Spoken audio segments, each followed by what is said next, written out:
Hey everyone, I'm going to be teaching you about some literary devices.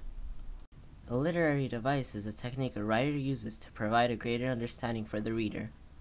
So first, we're gonna start off with allusion.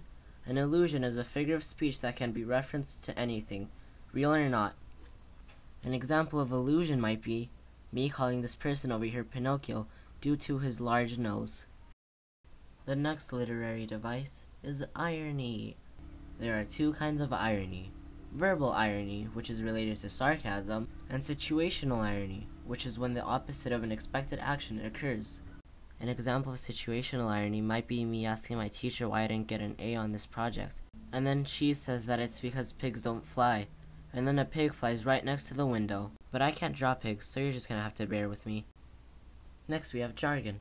Jargon is using special words or expressions that are used by a profession or group that are more difficult to understand for others that are not in that said group or profession.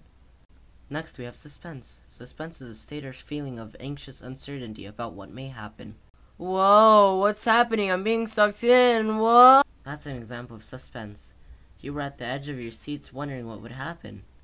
An analogy is a comparison of two things to show their similarities. As Tom Hanks said, life was like a box of chocolates.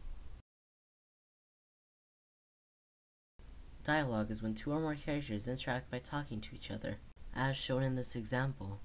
Next we have foreshadowing. Foreshadowing is hinting the events that occur later in the story. An idiom is a group of words that have a different meaning than what they literally mean, but we still understand them. This is a fine example of an idiom. I'll let you look at it for a while. An anecdote is a short and amusing or interesting story.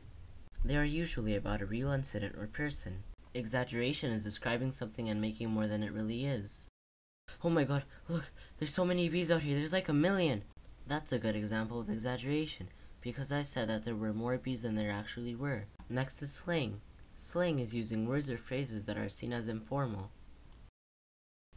Flashbacks are taking the narrative back to a point usually before the story. Flashbacks are used to recount events crucial to the backstory of a character.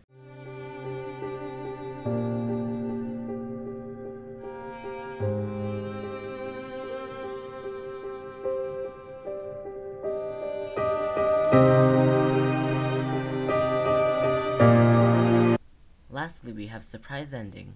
A surprise ending is a plot twist that occurs near the end of the story, and it may change the audience's perception of the events before, or introduce a new conflict that places in a different context. A good example of this is in the 1968 movie Planet of the Apes. I don't want to spoil it in case you want to watch a movie that came out over 40 years ago.